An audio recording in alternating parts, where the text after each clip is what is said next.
Somebody said that mother is the person who holds 3 corners of the house. Do you think it is right? I think so. What would we do without mothers, huh? Just referring back to the music that we have heard from Beethoven, I could not resist because there was about 1,300 comments on the music. And my attention was caught by one comment. In general, I am cynical, but this music brought me to tears. Amazing what God can do through his creatures, through human beings, when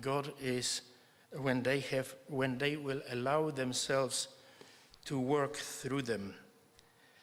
And today we want to reflect on the life of our mothers, but especially on the model, on the experience of Mother Zebedee.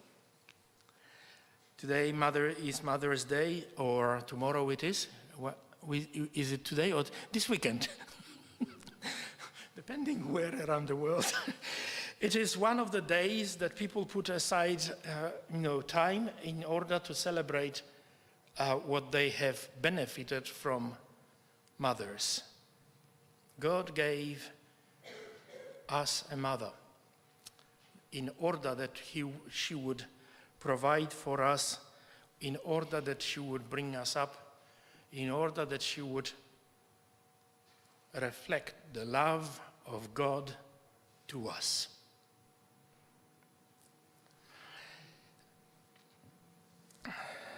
When a woman becomes a mother, the life is altogether different.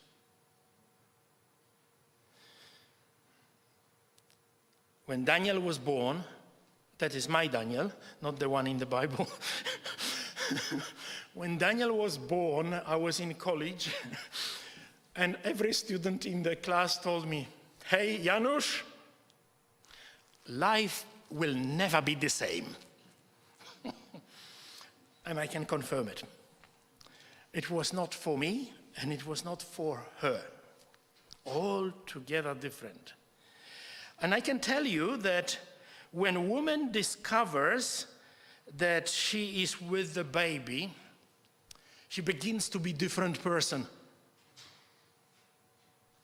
Yes or no? She begins to act differently, she begins to dress differently, she begins to think differently. So you sometimes wonder whether it is the person that you married.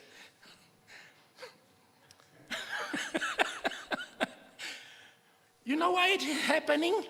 And it happens the same to the fathers. Believe it or not, but it happens. I've got 3 boys, one has a child. And I can tell you that one with the child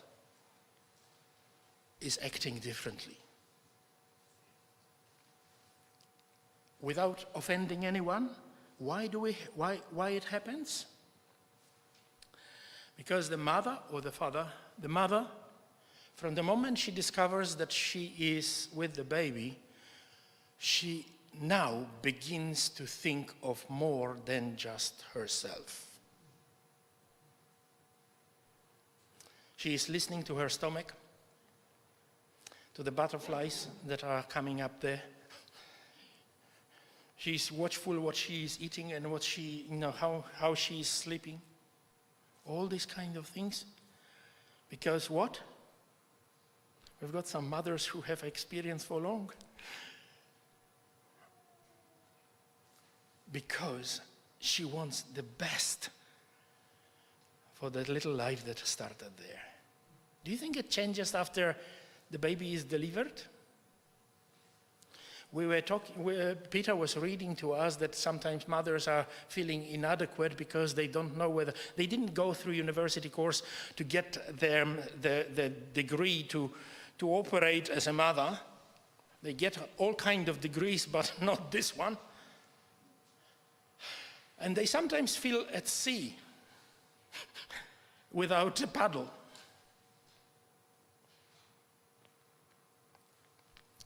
And it is easy for children to blame her for the mistakes that she does until they have their own.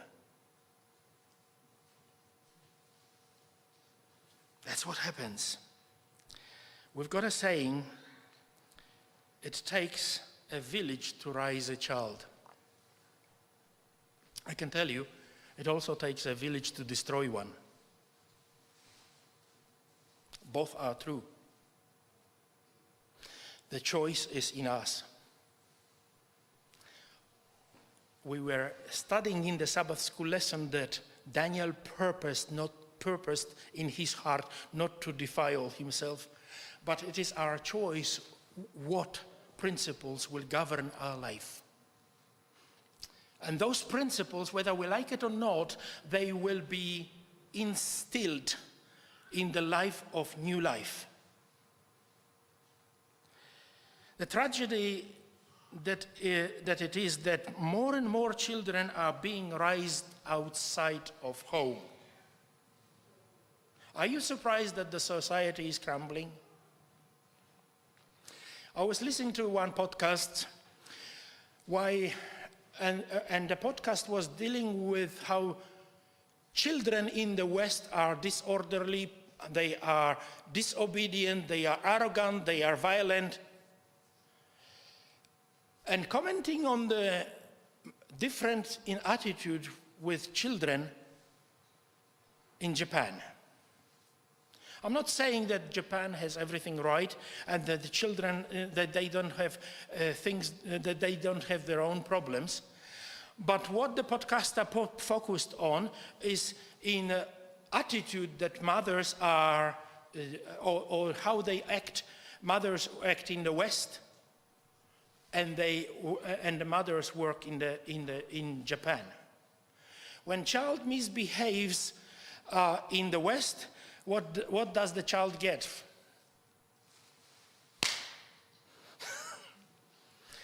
When he picks up something that he shouldn't, no, it is taken from him. Or when he runs somewhere, there is raised voice. In Japan, where a child is doing something that he shouldn't, mom comes peacefully to him, and she diverts his attention to something that is more positive. Without raising voice, and then she hugs him, and she takes him there. What does it mean? She provided peace for him. She provided something that was a better option, without words. And the child grows with that understanding. I'm not saying that that discipline is not needed. Discipline not in the sense of violence against children. I was misunderstood one day when I said, what do you mean, upbring children without the discipline? No, disciplining shouldn't be in place. Oh, depending what you understand by the word discipline. True? That's it. Disciples also had the discipline. Yeah. We live in a society that can be represented by the words of Jeremiah, who spoke about the society, and he says the society is acting like this: a society that does not know how to blush. Peace, peace, they say when there is no peace. Are they ashamed of their loathsome conduct? No, they have no shame at all. They do not even know how to blush. So basically what Jeremiah is saying, he is speaking about the society that principles are not there. Is it? If we have principles in our own lives in place, then we know, then automatically, whether we know or whether we are aware or not, we will be passing on. It takes a village to raise the child, providing that the village has intact values. Where a child goes off the track, everyone in the village will act in a similar way. And they will say, not this way. But if mother says, not this way, and the village says, no, don't worry, you will grow out of it.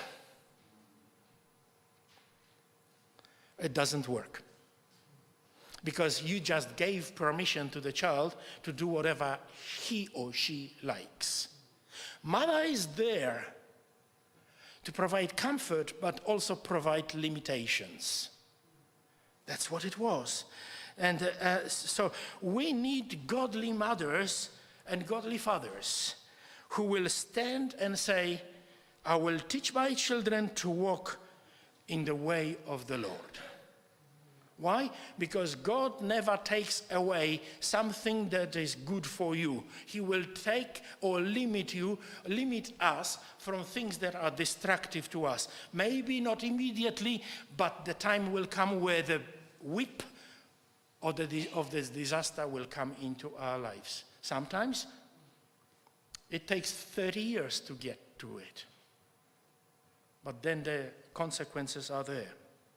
In Proverbs 22, verse 6, we are given some clear advice. And it says, train a child in the way he should go, and when he is old, he will not turn from it. There are some principles that need to be brought in with the milk of mother. You know what it means. With the food that mother provides for them. They need to just grow into it and be normalized, and other things will be simply not acceptable. You know that around the world we've got societies that have different principles. And when those two communities meet together, suddenly we find, how on earth they are doing that? There are societies in the world where woman is treated like other animal. True? It's normal for them. But is it normal in the eyes of God?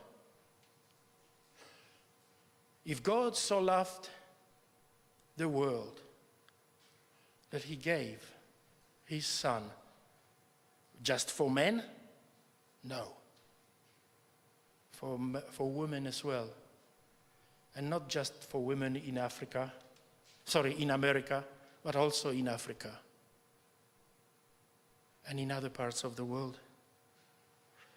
God feels the pain of every woman.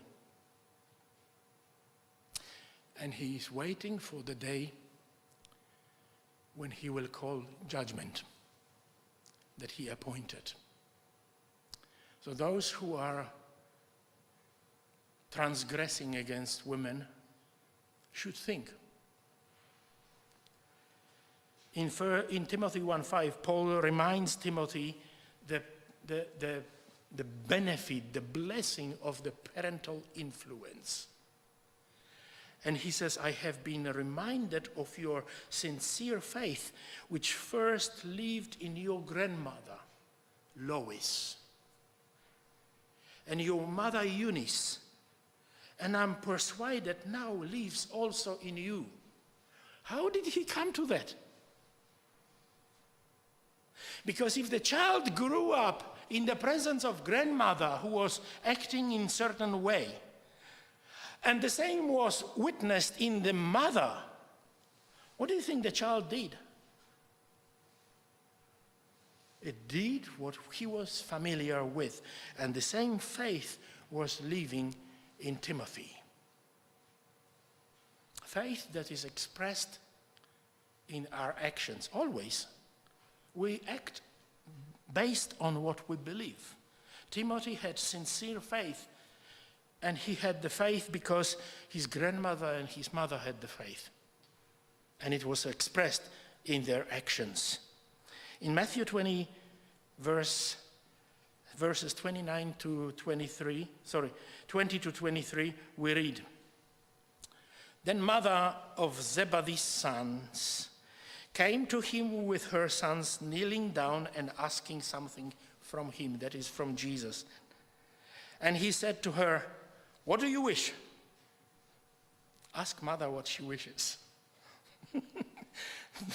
The list can go on, yeah?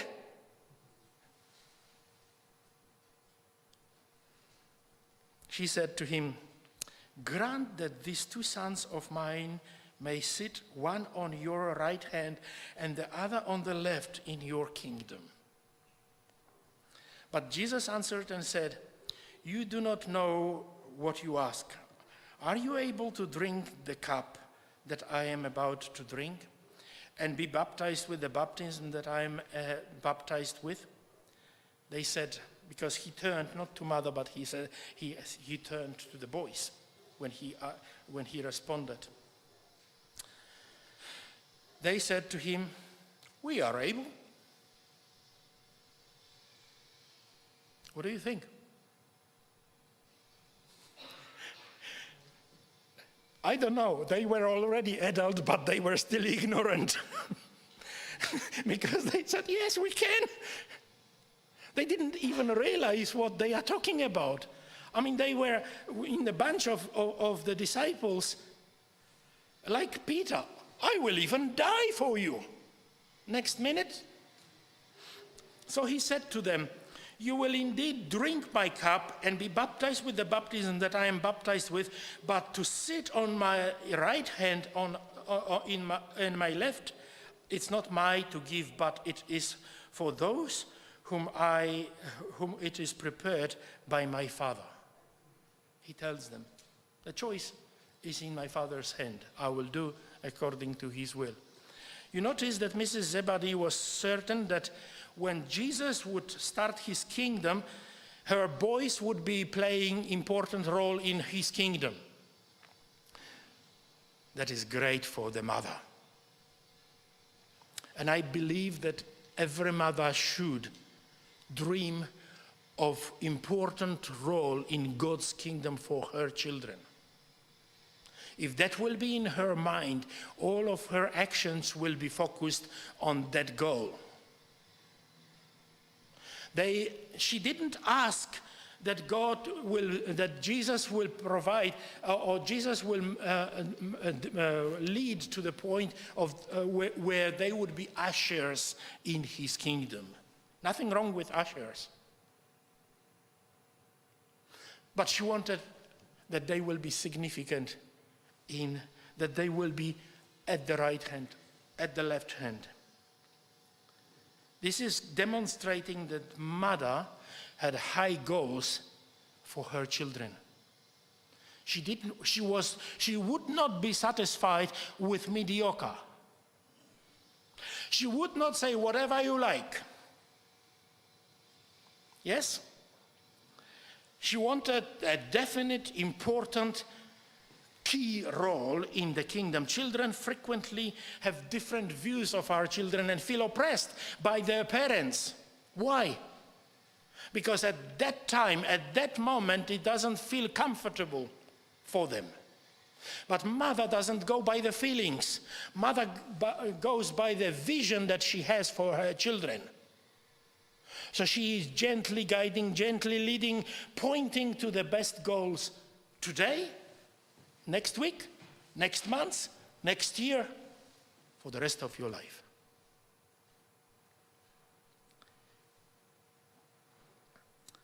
We look at the story that Jesus is, that it is shared with us. We know that when we are looking at the story, when we are looking at this, we think, oh, she was arrogant, asking for the position. You look, the thing is, we know the misinterpretation that Jews had at the time regarding the kingdom that Jesus was going to establish. Pass by that. all of them had the same misinterpretation, wrong view, that it will be the replacement of kingdom of Rome. Different kingdom. No, so when we are looking at Jesus, reminded her that her sons were evidently standing for something, but he wanted them in the kingdom. And when we consider that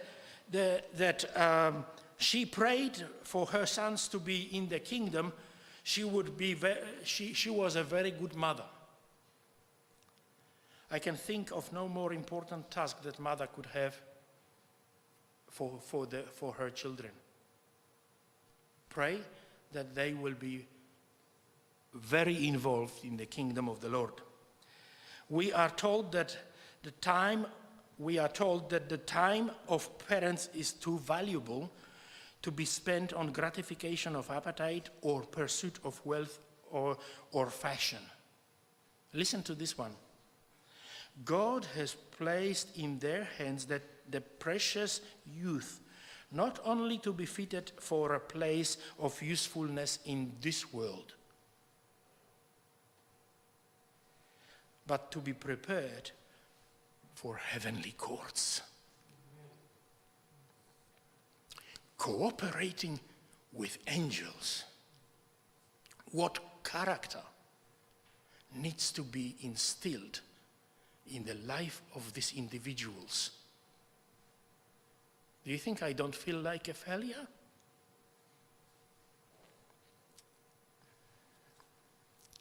But the point is, God can see your efforts. And God will never force any of our children. God will not force any of us. But God will bless our efforts when we are sincere and when we have purpose in our heart to do what is right. Sometimes mothers pray with joy, and sometimes they pray because they are anxious and stressed. What they stressed about? About the choices that the children may do through. And that prayer is like, prayer without ceasing. Why? Because, he is going or she is going for a certain disaster. And mom cannot suffer the thought. I'm reminded of a story where man returned from work. And here he met his wife, and she was telling him right from the doorstep about the hectic day. The children were taking turns to take their own tantrums. And then she stopped, looked at him, and she says, "Was this in my contract?" I don't know what the father responded, but maybe it wasn't in mine. But that's what we are getting. We didn't get university. There are times when the joy cannot be contained and it has to spill out. But there are times where tears are not enough to express the grief and anguish that mothers have. And only God can comfort that and wipe away those tears. I think Jesus said it best. What a good will it be for a man if he gains the whole world and he forfeits his soul.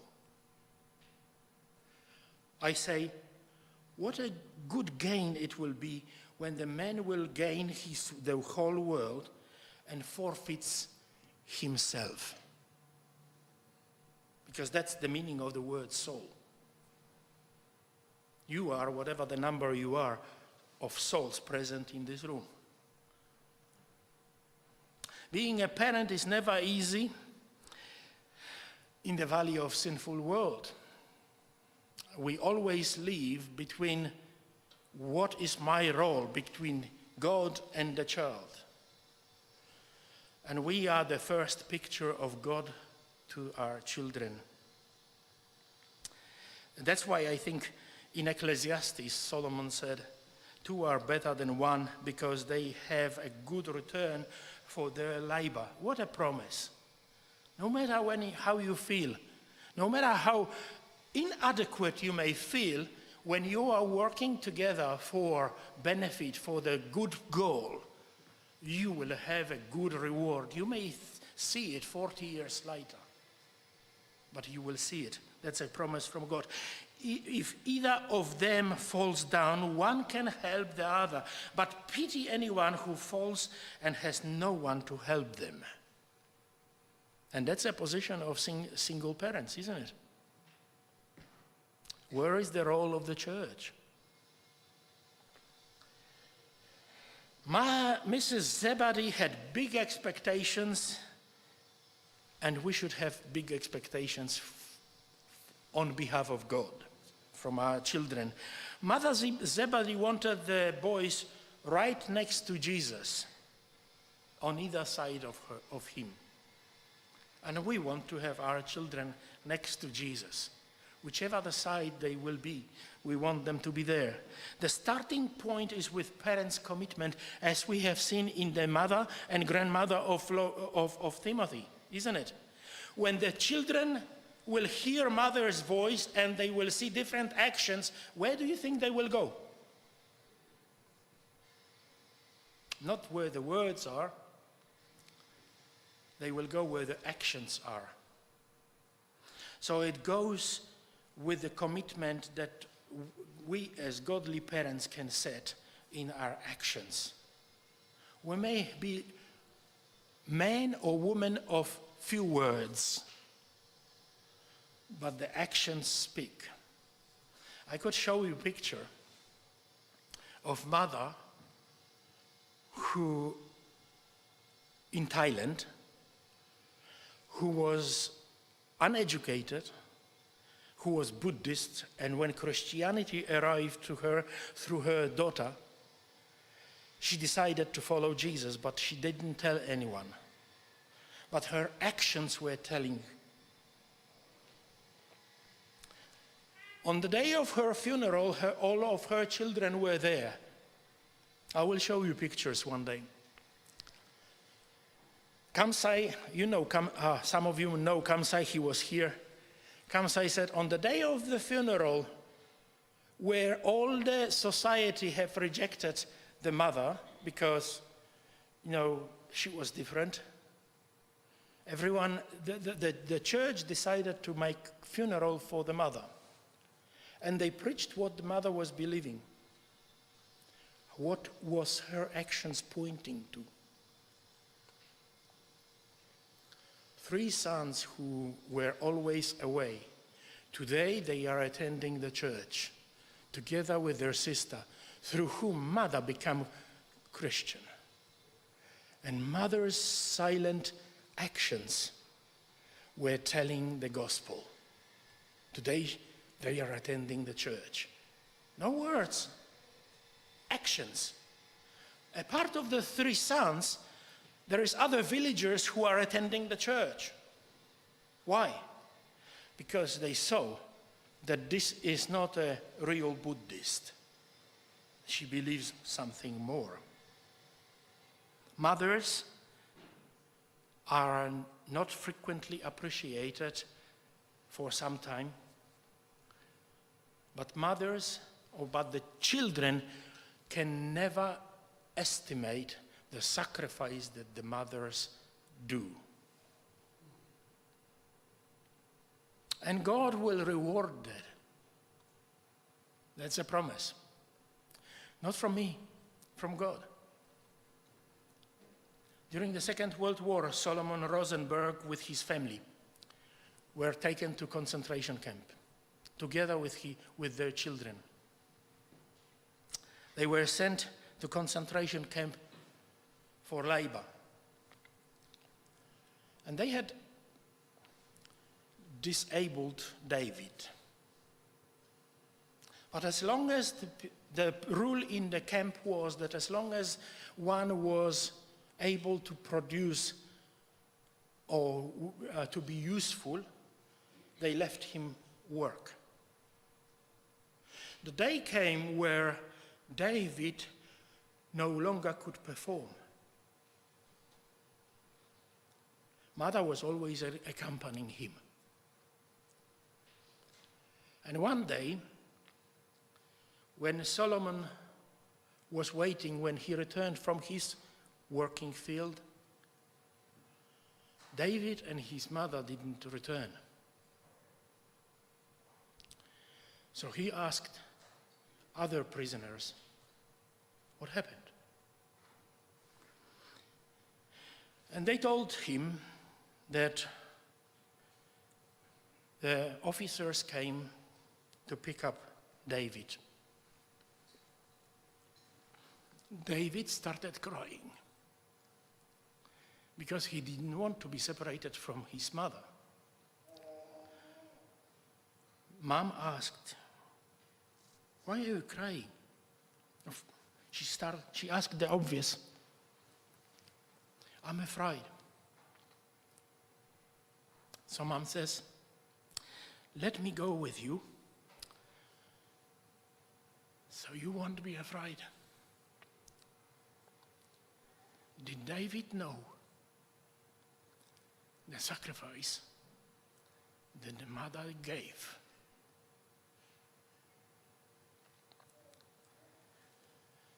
Our children will never know. They will know in eternity.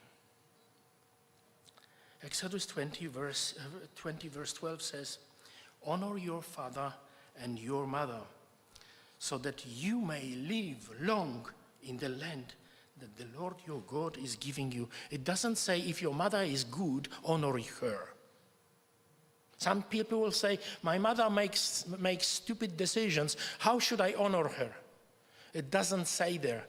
Regardless of what decisions your mother is doing, you are not doing it for your mother. You are doing it for yourself, because you will be living with the decision. The decision is about building your character. If you don't do it, you will get your character weakened by the decision that you will do. The commandment says, the commandment says, honor your mother regardless what decisions she is making. At the time, the mother's decision may seem not right, but it is only because that's your perspective. That's the perspective. You do not want break the moral principles, because your character will be accustomed to breaking moral principles. And when you break one, the next one is much easier to break. Honor your mothers if you want to live long. Let it be remembered that we do not do it for mothers, but we are doing it for ourselves. That's what mothers desire. The mothers live selfless life to glorify God in our lives. May God bless us as we live according to principles that God has given to all of us, and that we will be one day on either side of Jesus in his kingdom. May God bless you.